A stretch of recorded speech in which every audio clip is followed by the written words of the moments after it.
Chapter 628. Gu Mingming sized up Burke, who was standing beside her and using his prey to shield her from the rain. "What are you doing?" Burke carried his prey on his shoulders. In order to shield Gu Mingming from the rain as much as possible, he stood against the wind. The rain hit him from behind, but he stood there resolutely without moving an inch. He replied, "I met Elvis on my way back. Are you waiting for him?" Gu Mingming looked at Burke. Gu Mingming did not reply, she just quietly lowered her head to look at the raindrops falling into the puddle beside her feet. Drop by drop, ripples spread out in circles, but it did not form a circle before it was smashed by another drop of rain. Burke didn't mind and continued. "I came out to hunt for the elders in the tribe. You said before, if we stay we must be self-sufficient and not be a burden to the tribe." Gu Mingming still didn't reply. After the incident with Snake, Gu Mingming clearly knew that if you don't want to give others a chance right from the start, then keep your kindness and easygoing. Don't give others hope and let them misunderstand. Burke acted as if he couldn't see Gu Mingming's rejection. "I, Burke, am a man of my words. You protected our entire tribe. My life is yours." Gu Mingming saw that Burke had no intention of stopping. She glanced at him and said coldly, "Your life has no value to me, so you can keep it for yourself. I don't want it. Also, you are disturbing me from watching the rain. So please leave and stop bothering me." Burke was stunned for 2 seconds. His expression froze. He then lowered his head and said, "I will accompany you until Elvis returns. After all, this is the wilderness. It's not safe for you to be alone." The rain was still pouring. The surroundings were misty and cold. But it made Gu Mingming feel very comfortable. Gu Mingming laughed softly. "Do you think, in the entire beast world, anyone can hurt me?" The beast pressure slowly seeping out made Burke's legs wobble. He frowned and clenched his teeth, unwilling to leave. Gu Mingming retracted her beast pressure and looked at him calmly. "I won't accept you. So don't bother trying to please me. There are many females in the tribe. Your chances of success will be higher if you change your target." Even though it was raining cats and dogs, Burke could clearly feel a layer of cold sweat forming on his body. The coldness in his bones was even colder than the rain. Gu Mingming did have the ability to protect herself, she did not need him. But Burke still shook his head resolutely. "I will stay with Elvis until he returns. Once he returns I will leave." Gu Mingming frowned and said, I don't need your company." Burke stubbornly insisted, "If you don't need company, then don't put on such a lonely expression. It's so heartbreaking." Burke's voice was not loud. If not for Gu Mingming's amazing hearing, she might not have heard him through the sound of the rain. After being stunned for a moment, Gu Mingming slowly stood up and said, "If you are not leaving, I will." Burke watched as Gu Mingming walked into the rain at a steady pace. He was in a daze until she completely disappeared in the rain. He then lowered his head slowly and murmured, "I just want to accompany you." Gu Mingming walked into the forest and accurately located Elvis's direction. Chapter 629. Seeing Gu Mingming, Elvis was momentarily stunned. Throwing the dead beast aside, he transformed into his human form and walked to Gu Mingming. His long black hair stuck to his body and his muscles were defined. The faint smell of blood accentuated his elegance as he stood in the rain, as if he was a mandala flower blooming in hell. "Why are you here?" Elvis furrowed his brows and pulled up the beast's skin to cover her head, preventing the rainwater from entering her eyes. "I saw that you were not back for a long time and got a little anxious, so I came in." Gu Mingming looked at the pile of prey behind Elvis and asked, "It's too slow to kill them one by one, why don't you just release your aura and save so much trouble?" Elvis smiled dotingly as he brushed away the raindrops on Gu Mingming's face and said, "Releasing your aura will scare the prey out of their guts and the meat will be bitter. How can we eat it then?" Gu Mingming nodded, not really understanding. As a human, Gu Mingming did not have any hunting experience. As a snake beast, Snake basically swallowed whatever he wanted to eat and did not need to bring the prey back. Elvis carried all the prey onto his right shoulder and reached out his left arm to carry Gu Mingming up, saying, "Let's go back, it's very dangerous in the forest when it's raining. If there's thunder, it'll hurt you easily." Gu Mingming smiled and said, "So you left me outside and came in alone?" Elvis nodded and kissed Gu Mingming's little face lightly, saying, "Let's go back." Gu Mingming did not resist Elvis's kiss and just obediently placed her face on Elvis's chest, saying softly, "Put down the prey." Elvis did not understand but still did as he was told. Gu Mingming gave him a look and many little snakes slowly slithered out from behind the trees, then burrowed under the prey and carried them up. Elvis chuckled and said, "That's good too, at least you won't get any blood stains on you." Gu Mingming did not say anything and just nodded in Elvis's arms, allowing him to carry her back. When they passed by the place where Gu Mingming was sitting, Burke had already left. When she returned to the stone house, Leah was sitting anxiously at the door looking into the rain. He heaved a sigh of relief when he saw Gu Mingming. Without another word, he took Gu Mingming from Elvis's arms and walked into the house. He removed her clothes and placed her into the stone bathtub filled with hot water. "Thank you." Gu Mingming leaned against the edge of the bathtub, tilting her face as she fiddled with the hot water. Leah squatted outside the bathtub and also leaned against the edge of the bathtub. He looked at Gu Mingming face to face and asked, "This rain will last for about 10 days. Are you feeling suffocated at home? How about I bring Sandy over and ask her to keep you company?" Gu Mingming shook her head and said, "She always acts like she did something wrong in front of me and is so timid. I think, seeing me, she's also very stressed. Forget it, I'm fine." Leah held Gu Mingming's little hand and said, "How about I will push all the matters in the tribe to Oakley and focus on staying at home to accompany you, alright?"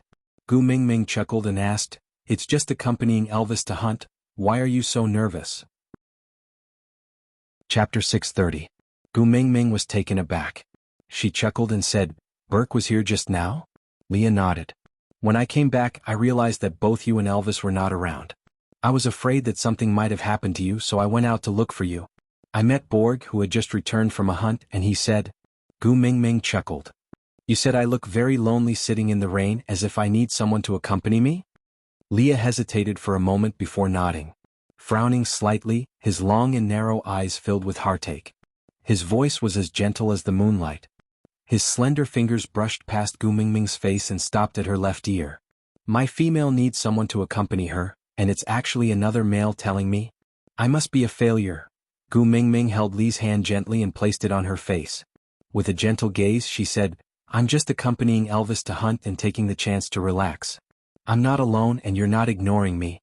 I know that the reason why you've been teaching Oakley without eating or sleeping is so that you can accompany me back to St. Nazir as soon as possible. Don't worry, I'm fine. If I really need anything I will tell you personally. I will not let you miss the time when I need you. As for Borg, hey, he's just an outsider. Why should I care about what he says?" Leah chuckled. "That's true, he's not the real UC Gene." With that, Elvis carried a big bowl of ginger water into the house and knelt down on one knee beside Gu Mingming. He blew on the spoon until it warmed up before sending it to Gu Mingming's lips. "Drink some to warm up your body." Gu Mingming did not reject him and allowed Elvis to feed her a big bowl. After showering and drinking the ginger water, Gu Mingming changed into a clean set of clothes and sat at the door, staring outside in a daze. Elvis and Leah were dealing with their prey at the back of the stone house. In the rain, someone ran towards Gu Mingming but stopped not too far away. He did not go any closer, nor did he leave. He just stood there and stared at Gu Mingming for a long time, before lowering his head and turning to leave. Gu Mingming recognized that person's aura. It was Burke. He should have come to see her, but since he didn't, it should be nothing important. Perhaps, he just wanted to make sure that she had returned safely. Gu Mingming did not greet Burke. She did not even look at him or give him any response. It was as if he was just a drop in the heavy rain, insignificant. The heavy rain continued for 13 days and Burke stared at Gu Mingming in the rain for 13 days. On the 14th day the weather was clear. Gu Mingming stretched her arms and finally walked under the sunlight. Reaching out his hand to block the bright sun, he squinted his eyes to adjust to the light that leaked through the gaps between his fingers. She felt the weight on her waist lightening as she landed in Elvis's chest. His warm voice sounded above her head, sounding sweet and melancholic. "Where do you want to go?" "I'll accompany you." Gu Mingming had not gone out for a long time, so she lazily leaned into Elvis's arms. "Let's go and see Leah. If things are more or less settled, I want to return to St. Nazir." "All right," Elvis answered softly. When Elvis carried Gu Mingming into the meeting room, Leah and Oakley were discussing whether to stay or leave. It was inevitable for Gu Mingming to return to St. Nazir. When they came out, the salt they brought was almost finished, so they had to return as soon as possible.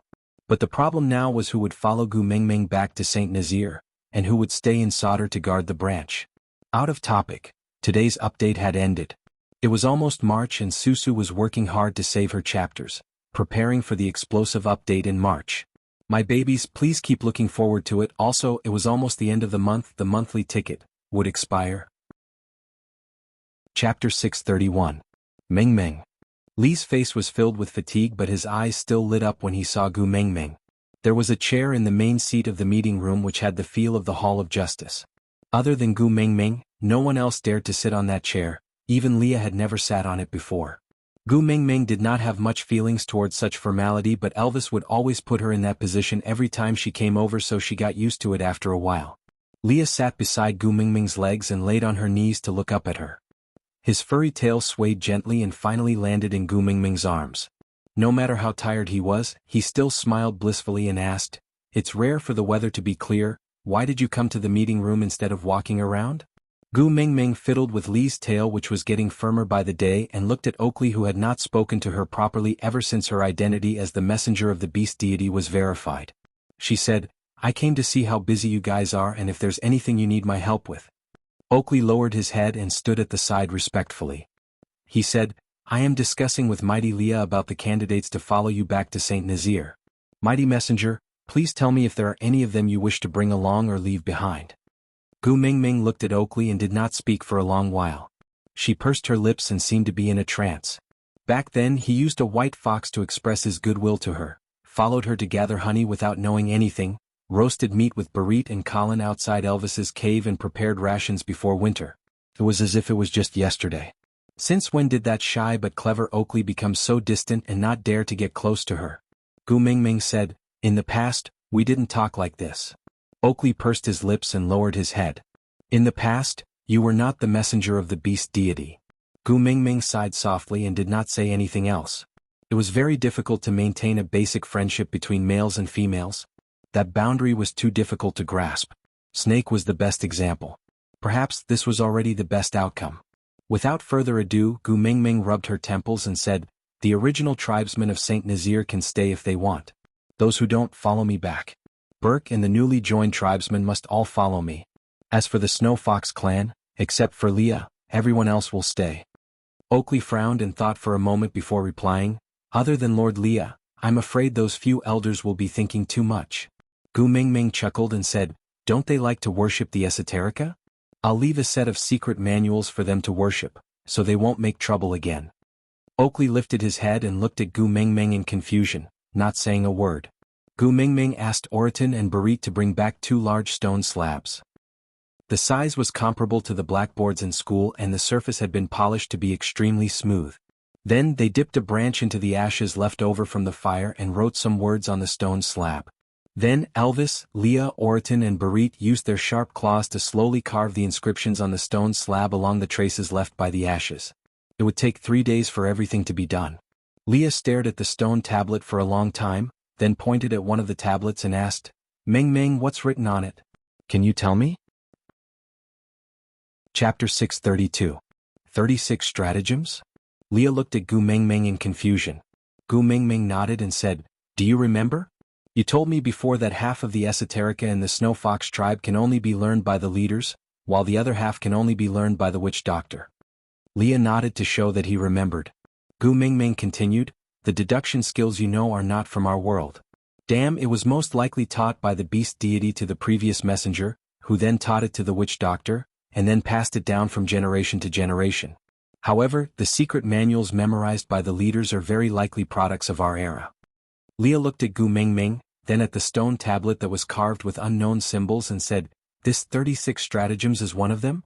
Gu Mingming nodded and said, "I suspect that Cole knows how to memorize this 36 stratagems." Leah asked, "Did the beast deity tell you that?" Gu Mingming said, "No, I guessed it." Leah did not probe further and just looked at Gu Mingming quietly. Gu Mingming walked to the front of the second stone tablet and stroked a line of words, reading slowly, 34 stratagems, the trick of injuring oneself to gain the confidence of others. If one does not harm himself, the victim must be real. False is real, true is false. The luck of childlike innocence follow the sun. The 5 males in the house were all confused, and even Leah did not understand what Gu Mingming was saying. Gu Mingming chuckled and continued, "This is one stratagem in the 36 stratagems. I have read it before but actually did not remember it. But ever since I integrated Snake's ability, everything I have seen in the past has mysteriously become very clear. Feels like, something like a photographic memory." The moment Gu Mingming mentioned Snake, Elvis and Leah tensed up. They were especially afraid that she would sink into that negative calmness again. So Leah pulled Gu Mingming's little hand and asked with a serious face, "So what does it mean? What does it have to do with Cole?" Gu Mingming said, "Do you still remember when Cole tricked me into coming to solder, and in order to gain my trust, he injured himself all over to create the illusion that he was rescuing Qixin?" Leah nodded to show that he remembered. Gu Mingming said, "His injuries were so severe that he almost lost his life. It's not an exaggeration to say that his internal organs were all exposed in front of me. If you hadn't asked Dylan to contact me in advance, I would have believed that he was a good person even if I had my doubts. Now that I think about it, it was just a ruse to injure oneself to gain confidence." Leah pondered for a moment and said, "If people don't harm themselves, the victims must be real?" Gu Mingming nodded. "That's what I mean." Leah frowned. "Then when Burke came to seek refuge, he was covered in injuries. Was that also a ruse?" Gu Mingming shook her head. "Burke did not purposely inflict those injuries. They must have been inflicted when the stray beasts attacked the tribe." Leah was silent for a moment before he said slowly, "Mingming, I still feel that Burke is not simple." Gu Mingming chuckled. "Cole would not go through so much trouble to send a useless person over. He must have a backup plan." "Leah, I think so too. Cole was a stray beast now. Why would he be so kind as to help a foreign tribe chase away stray beasts? No matter how I look at it, it doesn't seem like his style. I would rather believe it if he was the one who organized the stray beasts to attack Burke's tribe." Chapter 633. Leah was stunned as if he suddenly thought of something. He asked, "So Burke coming to seek refuge is also one of the plans?"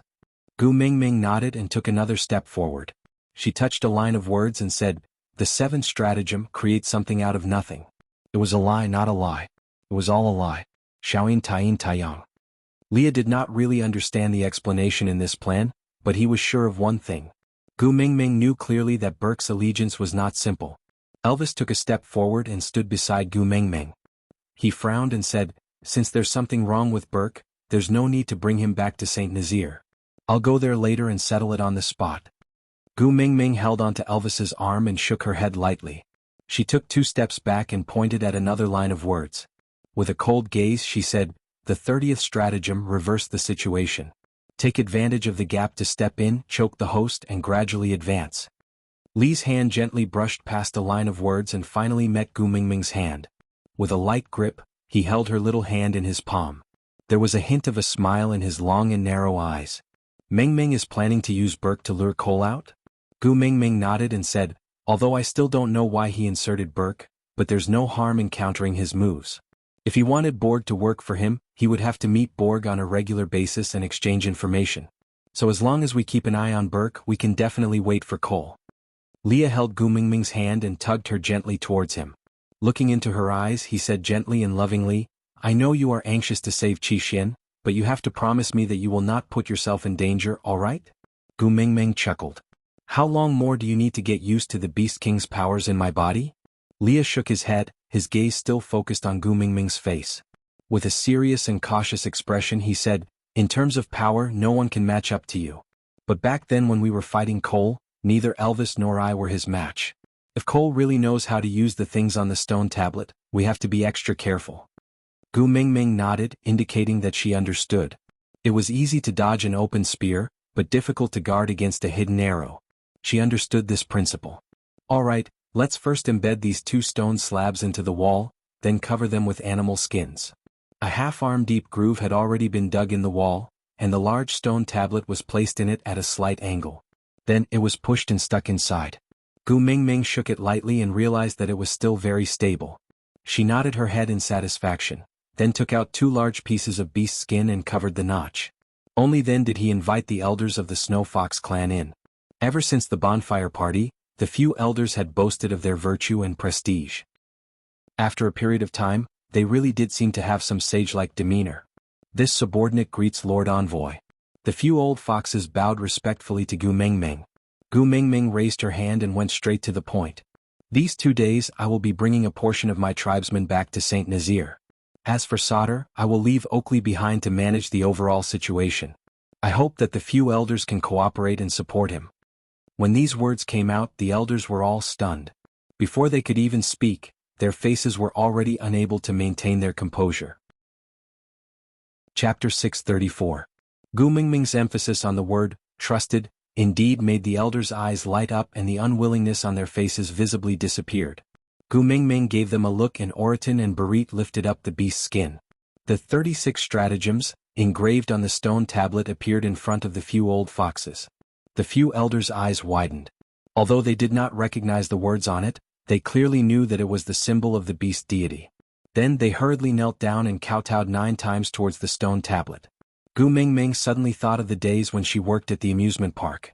Some of the older tourists also had the same habit. They would crazily take pictures whenever they saw a stone with words on it, as if the stone was something special. However, these few were obviously crazier than the rest. Holding her forehead, Gu Mingming looked coldly at the few old foxes' devotion in front of the stone tablet. After they were done with their work, Gu Mingming then said, "Under the orders of the beast deity, the esoterica engraved here is to frighten the evil spirits and protect the people.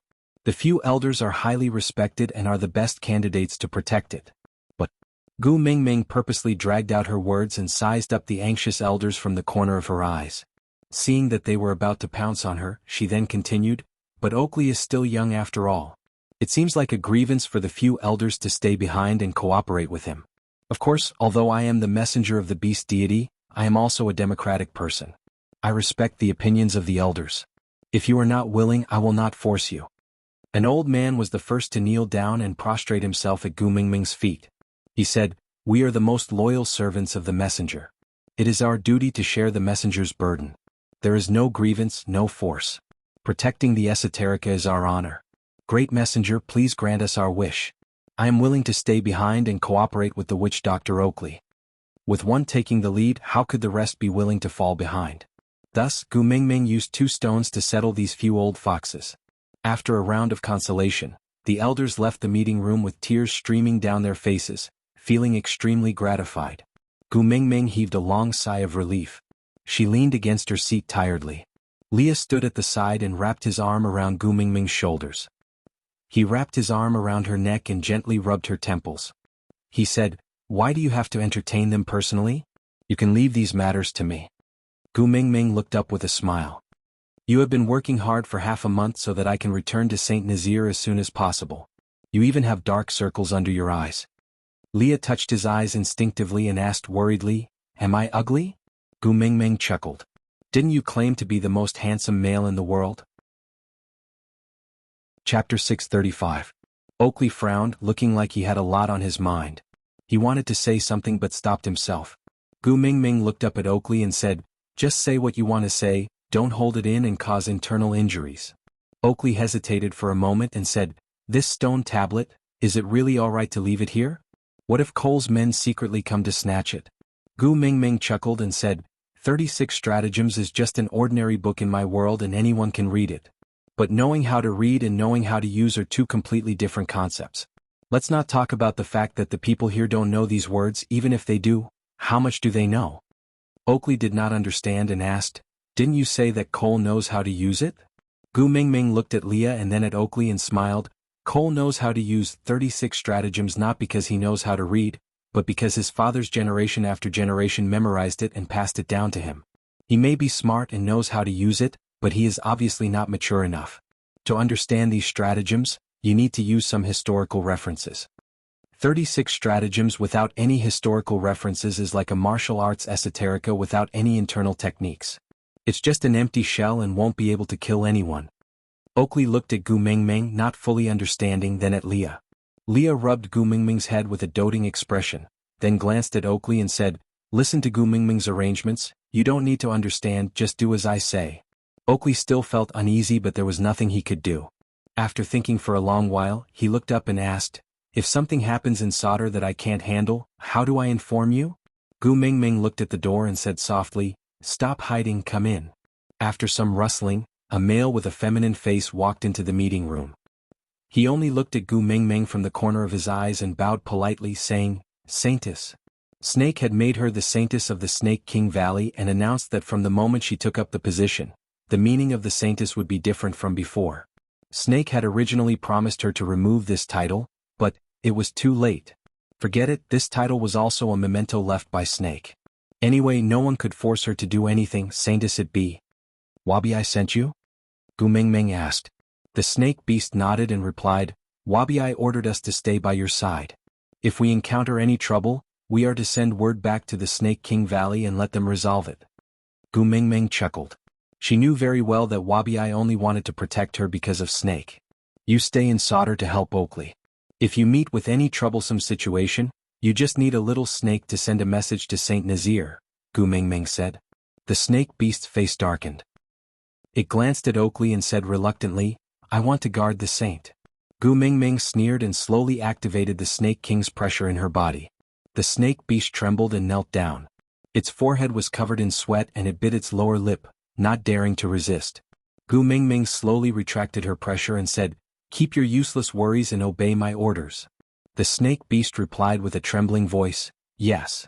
Gu Mingming stood up and Elvis carried her up. When he passed by Oakley, Gu Mingming said, If there are no other problems, I will set off for Saint Nazir 3 days later. Chapter 636. After exiting the meeting room, she saw Huda and his brothers playing with Qixin at the entrance. When they saw Gu Mingming coming out, they all pounced on her. Mummy. Camel was the first to reach Gu Mingming.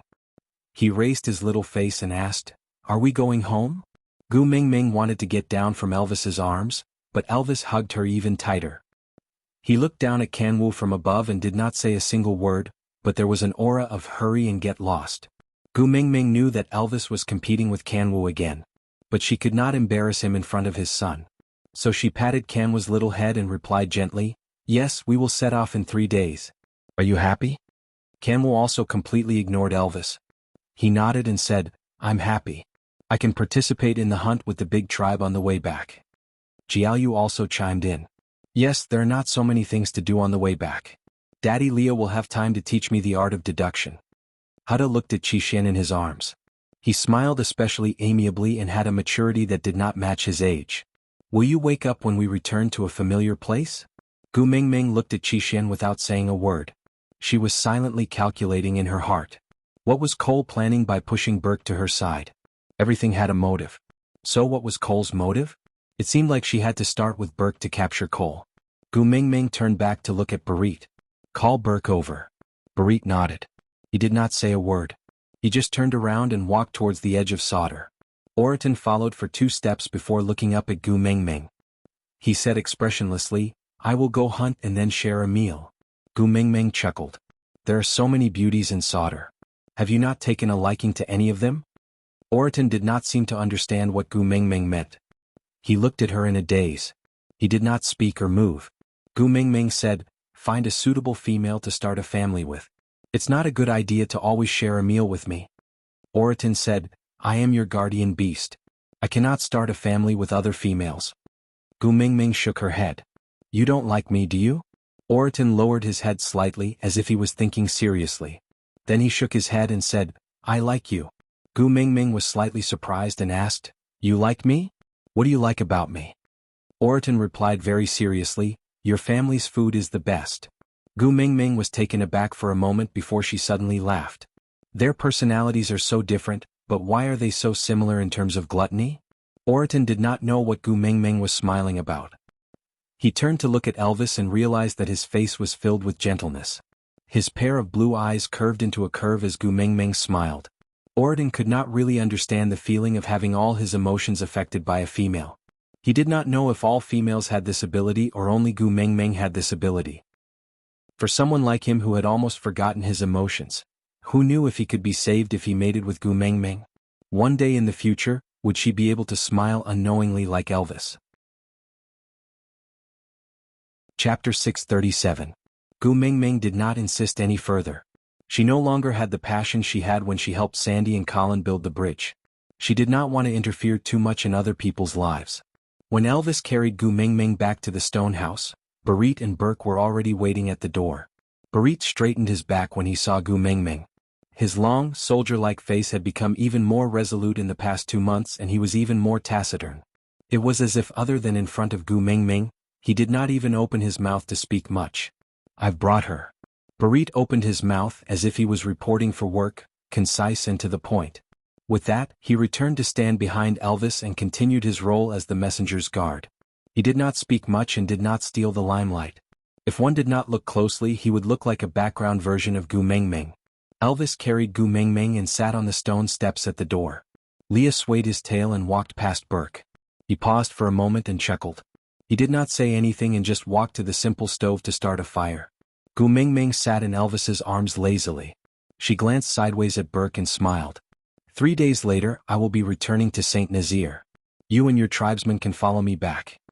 Burke clenched his fists by the sides of his body and slowly released them. He did not dare to look straight at Gu Mengmeng and could only stare at her shadow that was elongated by the sun. Frowning, he replied, "Can we stay in Sauder? My tribesmen are already too old, they cannot withstand the frequent travel." Gu Mengmeng was taken aback. "You're not coming with me?" Gu Mengmeng asked.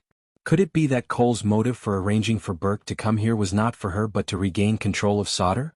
Burke shook his head with difficulty. "I want to go with you, but if I leave, there will be no one to provide food for my tribesmen."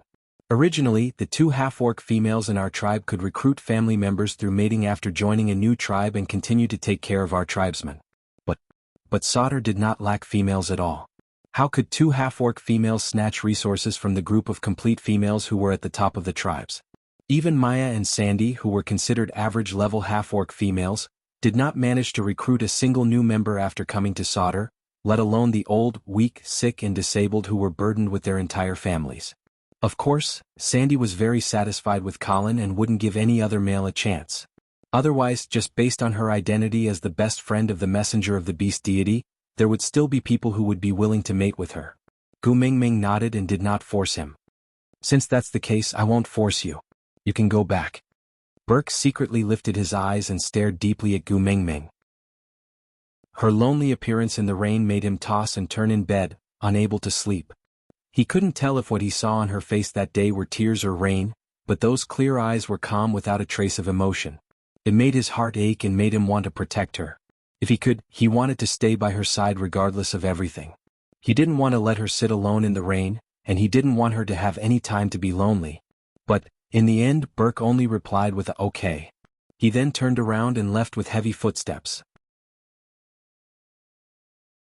Chapter 638. Leah put down the work in his hands and walked to Gu Mengmeng's side. He hooked Gu Mengmeng's chin with his slender fingers and squinted his eyes with a resentful expression. "You are so familiar with his scent, why do I feel so unhappy?" This meant that Gu Mengmeng did not smell wrongly. Chuckling, Gu Mengmeng glanced sideways at Barit and said, "Seems like you have to stay behind this time." Barit turned his head and looked at the direction where Burke had disappeared to. "Stay behind and watch him?" Gu Mengmeng shook her head and said, "Stay behind and help me protect Oakley. If he loses control, at least the 2 of you have to run back to St. Nazaire alive." Barit retracted his gaze and looked at Gu Mengmeng. He pursed his lips and finally replied, "All right." But Leah did not give up. He pinched Gu Mengmeng's chin back and looked straight into her eyes. "What do you plan to do after you catch him?"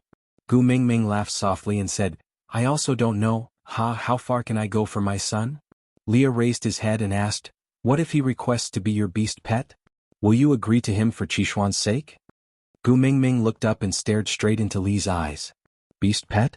I'm afraid he doesn't have the guts to make such a request." Leah continued asking, "What if he does?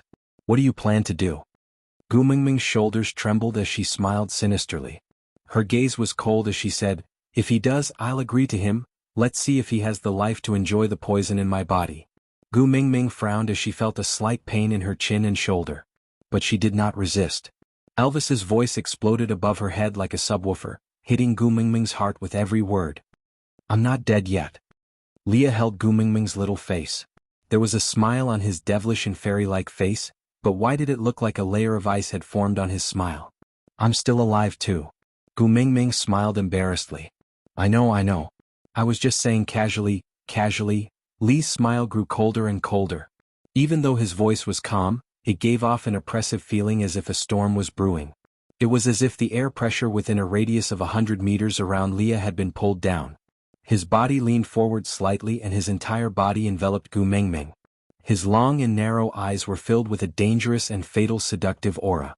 His dark red lips parted slightly, bringing with it a unique fragrance, just like the flowers on the other shore, causing one's imagination to run wild. "The 2 of us are not so useless that we need to sacrifice our own females to solve the problem." Leah was only a 3rd-level beast, right? Gu Mingming was uncertain for a moment. Was her power above Li's now? Gu Mingming. Gu gu gu. Mingming is and gu hus. Her lips were sealed by Elvis and his tongue entered her mouth, robbing her of all the fragrance. Gu Mingming felt a numbing sensation on her neck. She glanced sideways and realized that Leah was nibbling on her neck. His strength was neither light nor heavy. It was slightly painful but not injurious. It was filled with lust and punishment. After a long while, when Gu Mingming's entire body turned limp, the two of them released her in unison. Chapter 639. Barit is still watching. You two. Stop fooling around. Gu Mingming could not even complete her sentence. Elvis and Leah were messing around with her body as if they had planned it beforehand, causing her heart to beat erratically. Barit silently lowered his head and said, I'll go to Oakley's and inform him. Barit only left Gu Mingming with a resolute backview. He liked Gu Mingming, he had liked her ever since she came to the tribe. But he knew that protecting her as a guard was already the closest he could get. Elvis and Leah would not give him a chance to improve. If he was too greedy, the two of them would definitely not tolerate him. So, knowing when to leave was the only way for him to stay by her side.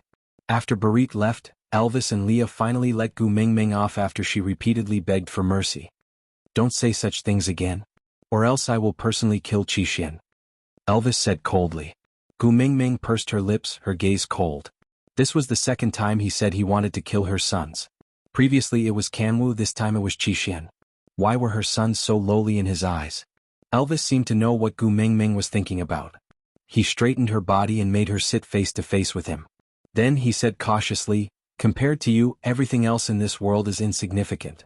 So is the tribe, so is my sons, and so am I. You have become like this because of them, and that is the limit of my tolerance. If you continue to place yourself as a sacrifice for them, I can only kill them personally to protect you. If you dare to touch my sons, I will hate you. Gu Mingming's face was filled with anger as she said unhappily. Elvis smiled bitterly and said, I know. If you hate me, I will live a life worse than death. But compared to you, my pain is not worth mentioning. Gu Mingming lowered her head and looked at her own knees. This pair of legs were exchanged for by Snake's life. She knew better than anyone else how stubborn the males in the beast world were in love, wasn't that so? If you want, Leah and I are willing to risk our lives to accompany you for one night. Elvis hooked Gu Mingming's lips and kissed her lips. Different from the punishment kiss just now, this kiss was extremely gentle. After the kiss, Gu Mingming even felt that her brain was lacking oxygen and her breathing was not smooth. Elvis hugged her shoulders and placed her on his chest. While giving her support, he did not let her discover the wound in his eyes. If you want a few more partners, Barit, Oriton and Ian are all good choices. But, don't let it be Cole. He's not worthy. Gu Mingming leaned into Elvis's arms and chuckled. I know, I don't want any more partners and I won't take Cole in as a beast pet. It's just something I said in a moment of anger. Why take it so seriously? Leah squatted in front of Gu Mingming with one knee on the ground. He placed Gu Mingming's little hand by his lips and kissed it. Then he looked straight into Gu Mingming's eyes and said, if it can make you happy, we don't mind having a few more family members. It didn't matter if it was a partner or a pet as long as it could make you happy. But, don't let it be Cole, he's too dangerous and dirty. Gu Mingming smiled and said, you and Elvis are enough for me. I don't need any more partners or beast pets. Barit, Oriton, Ian, I don't want any of them. Cole. Needless to say. Don't worry, alright? Aside from the topic. Chapter 640. 3 days later, Gu Mingming set off for St. Nazaire. Other than Oakley and Barit, the rest of the St. Nazaire tribesmen who had migrated over during the attack on Cole followed Gu Mingming. A few of the snow foxes also wanted to follow Gu Mingming back to St. Nazaire, but were stopped by Leah using the 2 stone tablets. The 16 valued females, Maya and Sandy, 18 big families and some single males who had yet to mate, walked out of Sauter's main entrance in a majestic manner. Looking back, Oakley, Barit and the snake beast sent by Wabi were standing at the door like abandoned dogs, looking at them from afar. Gu Mingming sighed softly and turned back. Elvis tightened his arms around her waist and asked, worried? Gu Mingming nodded and said, Barit is just a 3rd-level beast. If he really meets Cole, he can't even protect himself. How can he protect Oakley? I just feel it's too risky. Elvis said, Should we send someone to the Snake King Valley to send a message and invite Wabi over to protect them in secret? Gu Mingming thought for a moment and shook her head, saying, let's not talk about how Cole wouldn't dare to show himself if Wabi is around. Also with Wabi's temper. I'm afraid that Barit and Oakley will die in Wabi's hands before Cole arrives. Leah walked beside Elvis and held Gu Mingming's little hand, saying, if you are really worried, I will call the two of them over and return to St. Nazaire together. Let's leave Sauter to those few old things. If Cole's motive is to snatch Sauter back, then it would be more beneficial for Cole if the two of them are not around. Gu Mingming shook her head and said, Cole clearly knows that I have already found out that Burke was instigated by him to come to Sauter. If I am not prepared at all, it will only arouse his suspicions. Elvis said slowly, being too perfect in itself is a loophole? Gu Mingming nodded and did not say a word. She just went through the plan again in her mind and tried to think through the details more clearly so that she could deal with it. The speed of the large group was much slower than when Elvis, Leah and Gu Mingming were traveling alone. Females were delicate and could not stand the long journey. Although they had experienced it last time and were much better this time, the morning's journey had made them complain incessantly. Gu Mingming was not really in a hurry to rush back to St. Nazaire, so she found a better place in the forest in the afternoon and ordered them to rest on the spot. The males went hunting while the females gathered around Gu Mingming. On the other hand, their partners could only sit on the outermost edge of the females' group to protect her. They couldn't even get close to their own female. Even Elvis and Leah were pushed out by these females. Gu Mingming gave them a reassuring smile, then sat among the group of females and chatted with them to soothe their emotions. Great messenger, I've heard Sandy talk about you and Jean before, but I'm still very curious. Can you tell us more? The one speaking was Mandy, the first beauty of the beast world that Gu Mingming had chosen. Gu Mingming chuckled and shook her head. You guys have heard the story of Jean so many times, aren't you sick of it? Mandy's eyes brightened. She leaned closer to Gu Mingming and asked, Great messenger, from what you said, does it mean that you have other stories to tell us? Gu Mingming chuckled. Looking at the 18 pairs of big eyes that were shining with anticipation, she could only nod her head and say, yeah, let me tell you a short story. The beginning of the story was about a fish that fell in love with a flying bird. Digression, the story of the bird and fish, a long, long time ago, a fish and a bird fell in love. But God told them that they would never be lovers. Even becoming friends was an extravagant wish. Even if they loved each other, this lifetime was unattainable. The fish hated the restraints of the seawater and longed for the feeling of being free and aloof in the blue sky. The bird hated the empty blue sky and longed to bathe in the seawater and walk in it. Chapter 641. Although it was a story, it was actually just a script for a play that Gu Mingming had performed in the past when she was working at the amusement park. The entire play was about 40 minutes long, but with Gu Mingming narrating it alone, it was at most 10 minutes long.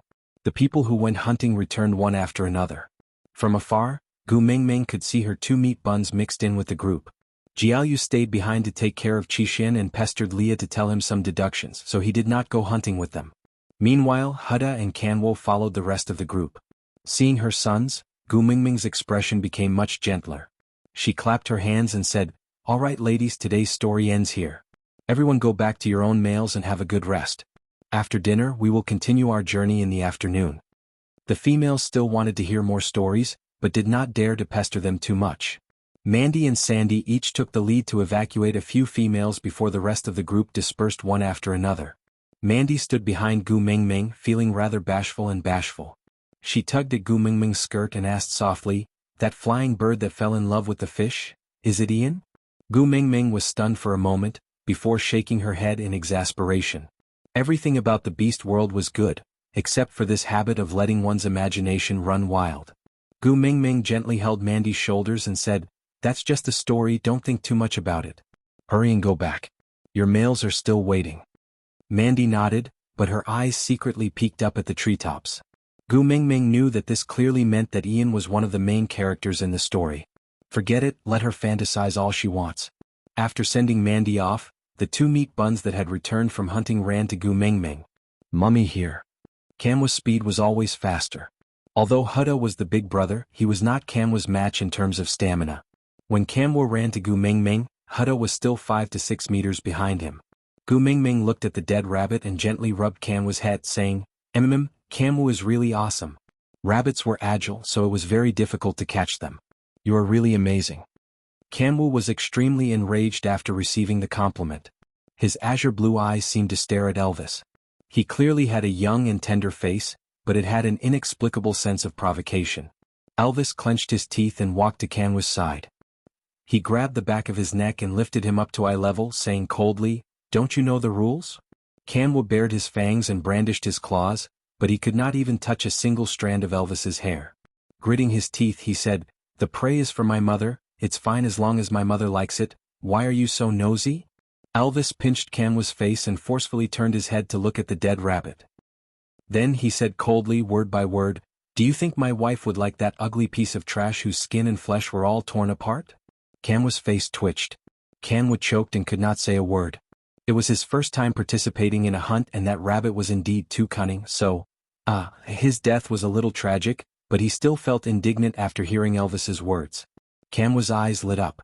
Seeing that her son was about to cry from Elvis's words, Kanwu did not want to cry at all, it was purely his mother's imagination. Gu Mingming hurriedly stood up and grabbed the rabbit's ears. She chuckled, "Ha ha ha. I really want to eat rabbits today. Not bad, not bad." Aside from the topic, the story of bird and fish, the fish did not want to give up because it felt the blue sky calling it. The bird did not want to give up because it felt that the sea was its true home. Just like that, the fish and the bird kept trying to get closer, but in the process of getting closer to their dreams, they were getting closer to death. The fish said to the bird, "You were originally in the sky, you should be flying around." The bird said to the fish, "You were originally in the sea, you should be swimming around." The fish said to the bird, "If birds and fish can love each other, then where should we build our nests?" The fish's tears fell into the sea. The bird said to the fish, "Look at me, I will tell you the answer." The bird flew up into the sky for the last time. Chapter 642. Elvis casually threw Kanwu aside and took over the bloody rabbit from Gu Mingming's hands. "I'll help you hunt a giant rabbit, Gu Mingming nudged Elvis's chest lightly and said softly, "It's my son's first time hunting and he gave me his prey. Can you not hurt our child?" Elvis raised his brow. "It's already not good, can't I tell the truth?" Gu Mingming looked at Elvis in rebuke. Elvis took a deep breath and wiped off the blood on Gu Mingming's fingers. "You're glaring at me because of him again. I really hate them more and more." Gu Mingming said, "Hubby." Kanwu walked forward and hugged Gu Mingming's thigh. He raised his little face and said seriously, "Mummy, don't be sad. It's alright if he hates me, I don't like him anyway." Gu Mingming's lips twitched. They were really biological father and son. Identification complete. Elvis ignored Kanwu and only instructed Leah before running into the depths of the forest. Huda held onto a wild bird's neck and stood 2 steps away. He was hesitating if he should go closer. Gu Mingming waved her hand and called Huda over. She touched his sweaty little face and asked, "What did you hunt? Let Mummy take a look too." Huda placed the wild bird in front of Gu Mingming. "My prey is not even as good as Kanwu's," Gu Mingming chuckled. "Both of you are great. It's already not bad to have such results on your first hunt." Huda said, "But Beast Father said," Gu Mingming pinched the cheeks of her 2 sons. "Beast Father is using his own method to motivate you and hope that you can do better. Don't be sad. He doesn't really despise you." Kanwu sighed and acted like a little adult. He ran away after getting into trouble and still needs Mummy to help him clean up. Sigh, when can he be more reliable? Gu Mingming laughed at Kanwu's words.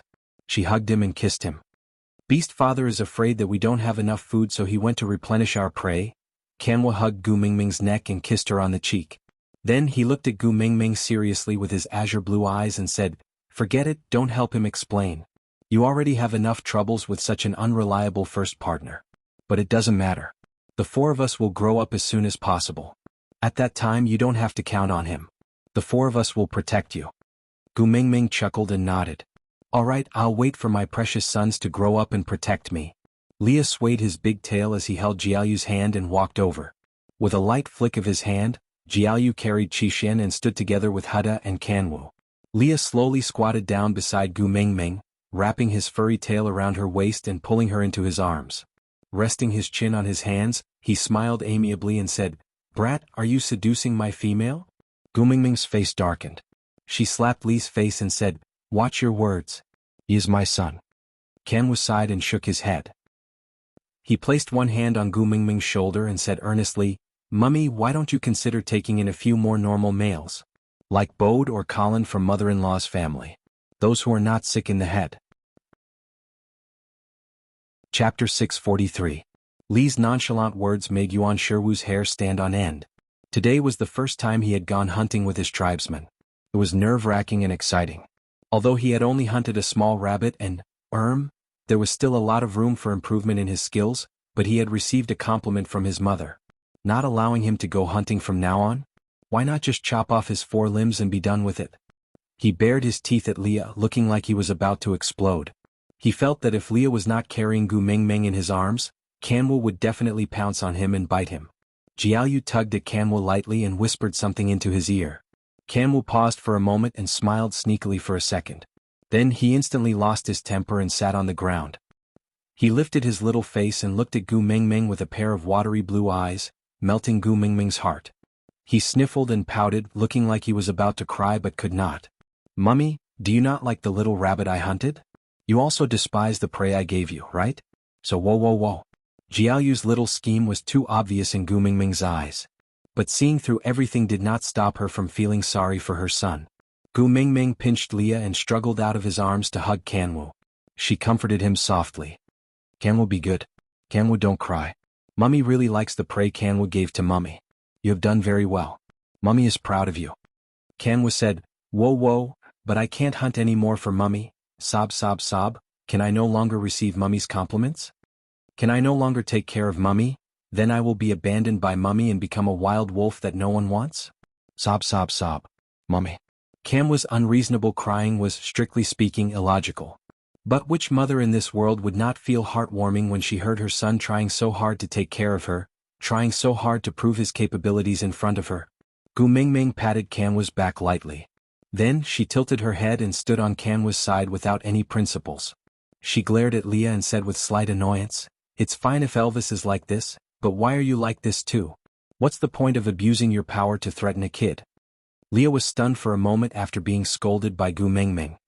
He then smiled brightly and leaned his handsome face in front of Gu Mingming, the tip of his nose touching Gu Mingming's, as if he could not wait to see Gu Mingming in his eyes. The 2 pure white fox ears on the top of his head twitched twice, his voice ambiguous and excited. The moment he opened his thin lips, Li's unique warm breath sprayed onto Gu Mingming's face, making her feel sentimental. "Mingming, you look so attractive when you are angry." Gu Mingming blushed at Li's actions and instinctively took a step back. But Leah did not give up. His large tail quickly occupied her waist and pulled her towards him. He supported the back of her head with one hand and slid his other hand down her arm to her palm. He opened his fingers and slipped them through the gaps between her fingers. With one grip, all 10 fingers were locked tightly. "If you're angry, do you want me to pull your ears?" Gu Mingming's entire body stiffened from Li's actions, but she did not know what to do. She turned around to seek help from her sons, only to see Jiaoyu sigh and pat Xuanhu, saying, "Forget it, don't bother with a masochist. A normal person will never win against a lunatic." Chapter 644. The 4 sons sighed and walked away quietly. Gu Mingming facepalmed. What happened to the promised fatherly love and tall and lofty image? Why were these 2 fellows in her family disliked by their sons one after another? Was there really something wrong with her taste in men? Gu Mingming felt a deep sadness. Elvis did not need too much time to hunt, so not long after the 4 little ones left, Elvis was already carrying a huge rabbit that was 3 times the size of his human form back. Gu Mingming felt it was quite novel to see a whole prey after such a long time. Pushing Leah away, Gu Mingming walked to Elvis and looked at the owner who had purposely placed his prey beside Xuanhu's little rabbit. Then, Elvis prodded the huge rabbit's skull with one hand and placed his palm on his temple. He sighed and said, "Is it a sense of achievement to win against your own sons?" Elvis hugged Gu Mingming into his arms and kissed her forehead gently. Then he said, "We have to let him know who is the boss in this family." Gu Mingming shook her head helplessly and said, "Do you know that you and Leah are already 2 perverts in our sons' hearts?" Elvis shrugged his shoulders nonchalantly and said, "Let them think whatever they want, I don't care." Gu Mingming sighed helplessly and accepted her fate. She did not force it. Leah leaned over and placed one hand on Elvis's shoulder while the other hand stroked his own tail in boredom. He said, I was reprimanded just now."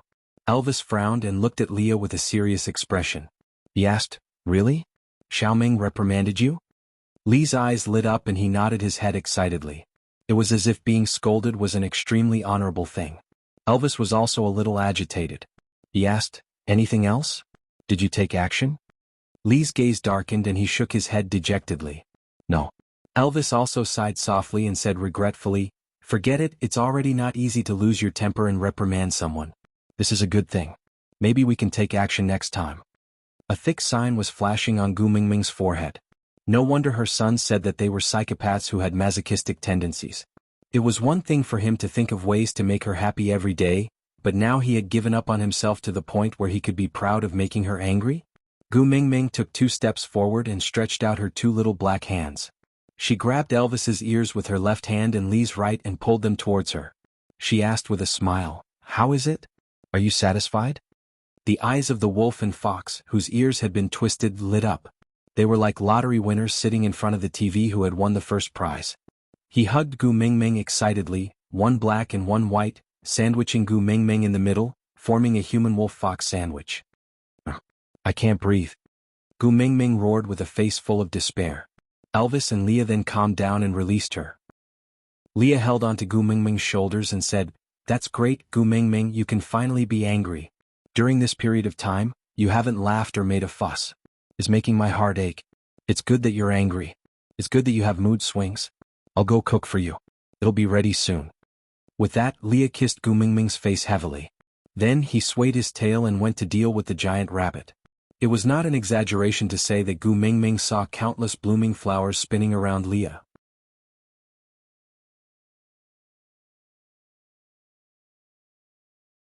Chapter 646. 7 to 8 4th-level orcs were trapping Elvis tightly. Elvis could not casually unleash his beast pressure, or else the beast pressure from these few 4th-level beasts would be enough to suppress 80% of his fighting power. Physical combat was the only way out. But even though he was strong, it was not easy for him to escape from the stray beast's reckless fighting style. Leah maintained absolute calmness during the battle. Even though it was a little strenuous for him to face 2 3rd-level orcs, he did not retreat a single step and defended a corner with all his might. The Eagle Owl tribe led by Ian circled in the sky, occasionally swooping down to catch a stray beast that was alone. Then they would quickly return to the sky and use their sharp claws to tear the stray beasts to shreds before landing heavily on the ground. Oriton was used to the stray beast's fighting style, so he was evenly matched with a 4th-level orc. No one had the upper hand. Colin and Sandy had leveled up to 3rd level after mating. Perhaps it was because he did not participate in the previous battle, he seemed to be fighting with all his might this time. But the difference in levels was absolute. Against a 4th-level stray beast, Colin's body was quickly covered in wounds of varying degrees.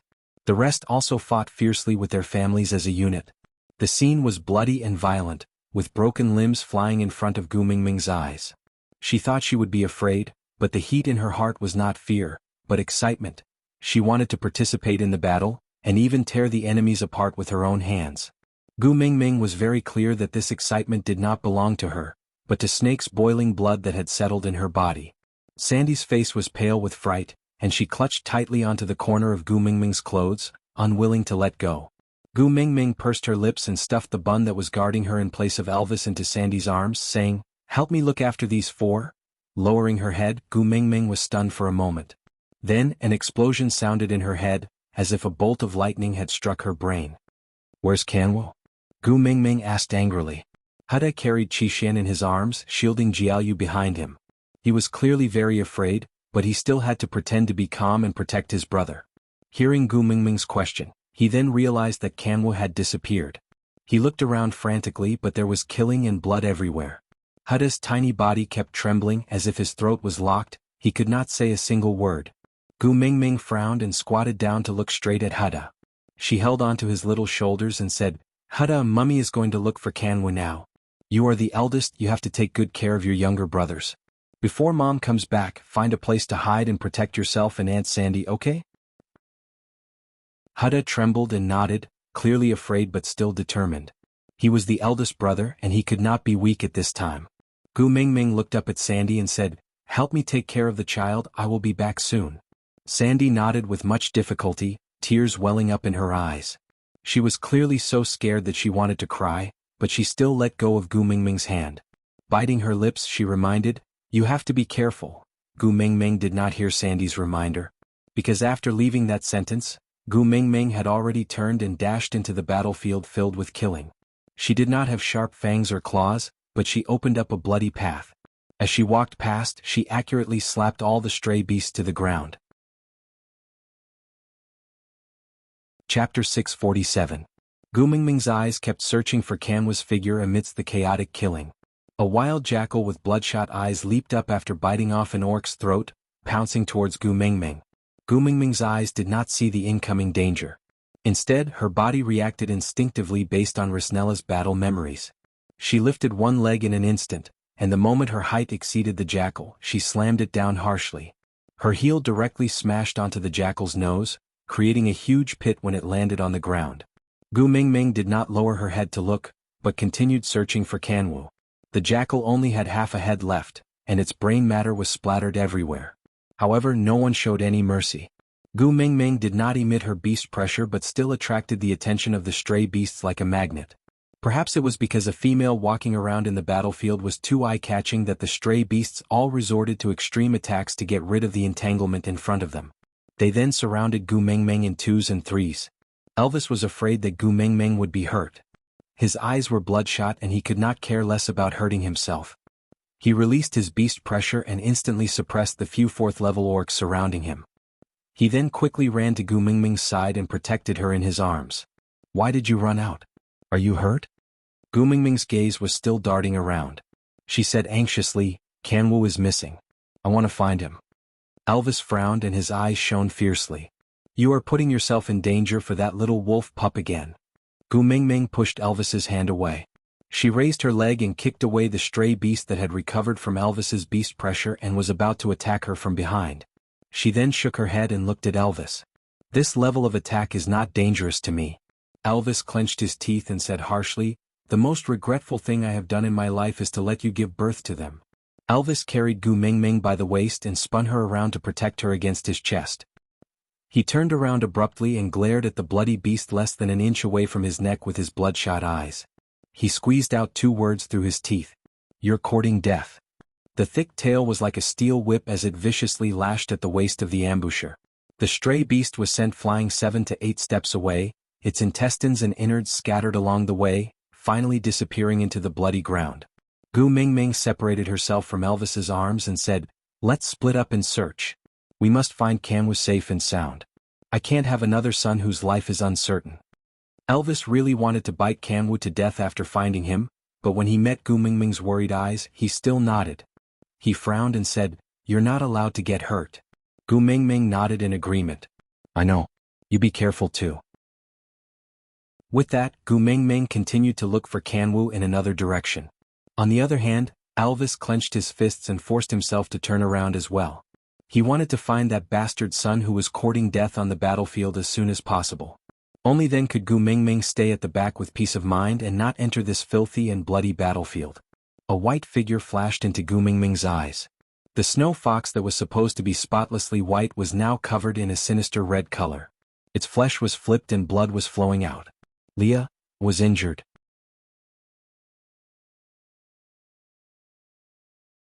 "It won't be long before you'll get tired of these pieces of trash that are holding you back, and then kill them with your own hands. I will plan everything for you and then stand at the most dazzling place, waiting for you to come to my side." As Cole said, he slowly bent down wanting to kiss Gu Mingming's cheek.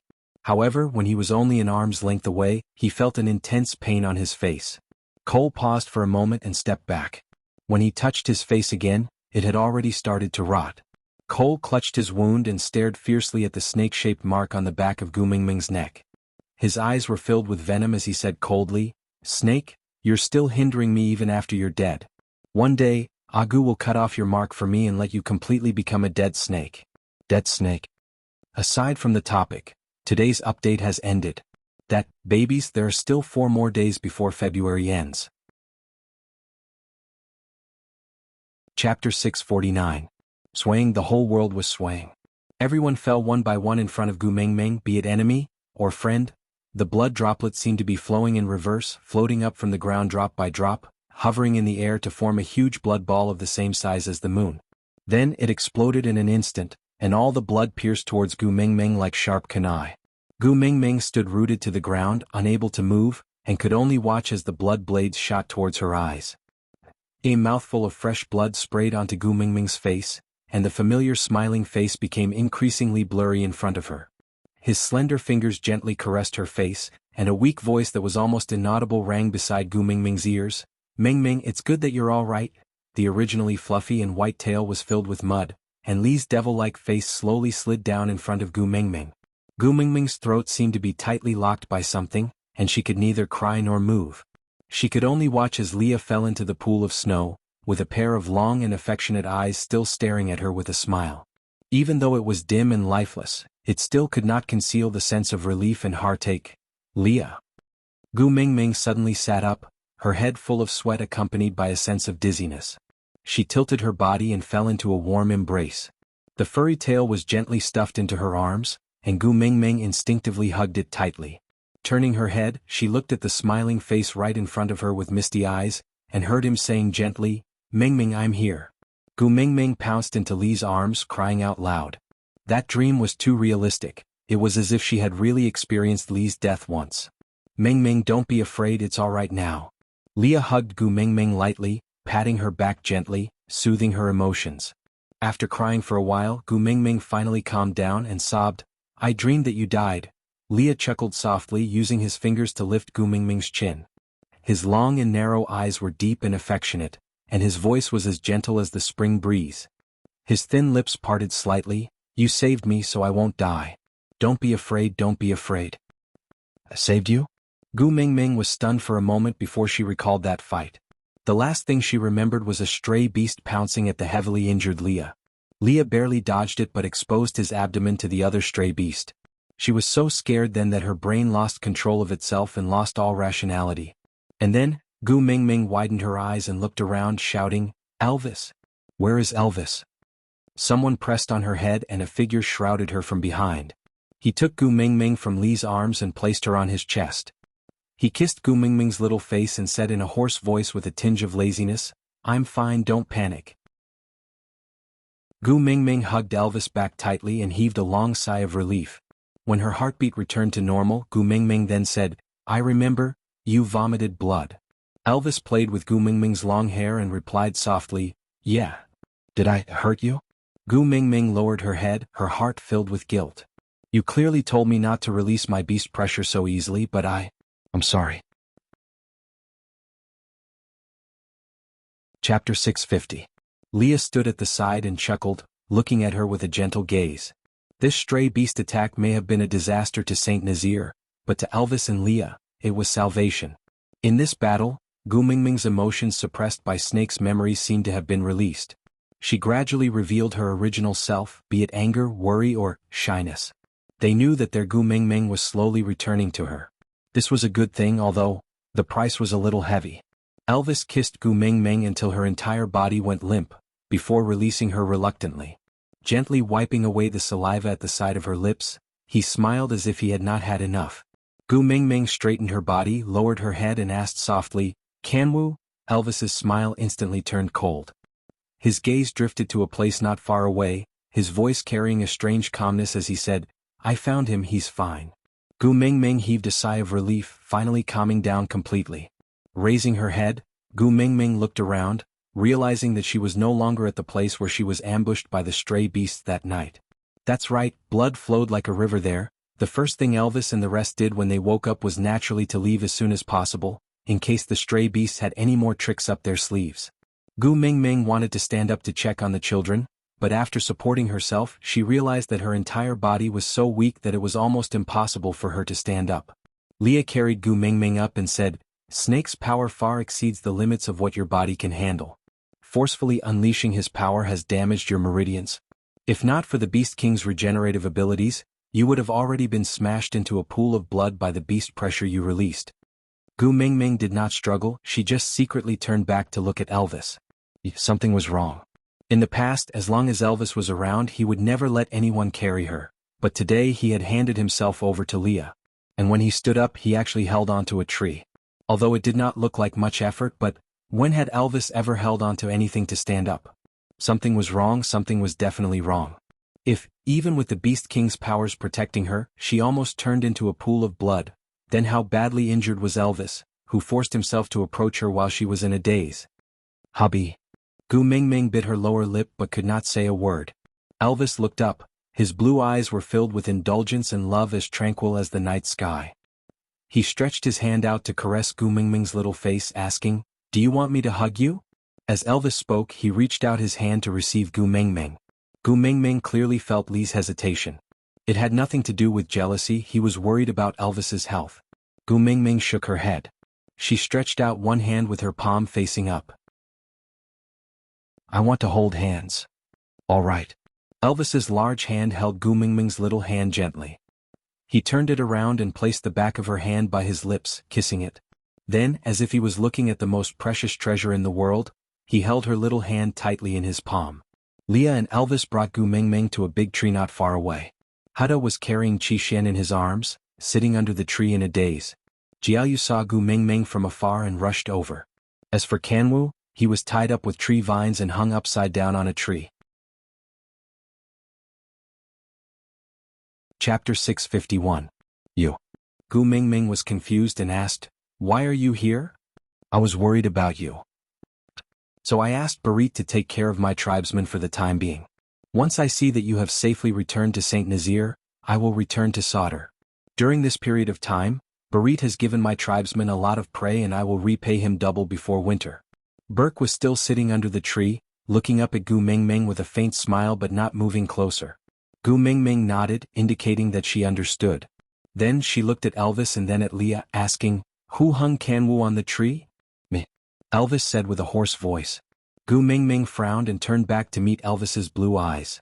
He was injured because of her, so she could not bring herself to criticize him. Gu Mingming pursed her lips and swallowed most of her words back into her stomach. She just said, "The child is still young. If he has done anything wrong, we can slowly teach him. Let him down first." Elvis took 2 steps forward and stopped in front of Xuanhuan. He turned around and leaned against the tree trunk. The sunlight shone through the layers of tree shadows and the mottled rays of light landed on his surroundings. He placed his slender hands on Xuanhuan's back and gave him a nonchalant push. "Rascal, do you think you can come down now?" Xuanhuan bit his lips and swayed for a long time before stabilizing his body. He raised his head stubbornly and looked at Gu Mingming. His azure blue eyes were like the sky that had been washed by water, so clean and clear that his sadness was clearly visible. Gu Mingming's heart twitched under Xuanhuan's gaze. She instinctively wanted to hug him in her arms and comfort him, but before she could raise her hand she heard Xuanhuan say with a thick nasal voice, "Mummy, I'm sorry. It's all because I overestimated myself and charged into the battlefield recklessly, implicating you in danger. My tribesmen paid a painful price for my recklessness and you were unconscious for 2 days and 2 nights because of it. I did something wrong and should be punished. Please don't plead for me, let me bear the responsibility myself." Gu Mingming's heart ached terribly. Leah carried Gu Mingming to Xuanhuan's side as if he could read her mind. Gu Mingming hugged Xuanhuan in her arms and patted his back lightly, saying, "Silly child, it's not your fault. The stray beast suddenly attacked us. You just wanted to protect Mother and the rest of the people. There's nothing wrong with that. You can't be blamed." Xuanhuan's tears, which he had been holding back for 2 days, broke down at Gu Mingming's gentle words. He wailed at the top of his voice until he could not make a sound. His face was red and he looked like he was about to suffocate. Gu Mingming's heart ached terribly and she hurriedly coaxed him, "Xuanhuan, don't cry, be good." Kacha, the tree vines binding Xuanhuan, broke apart.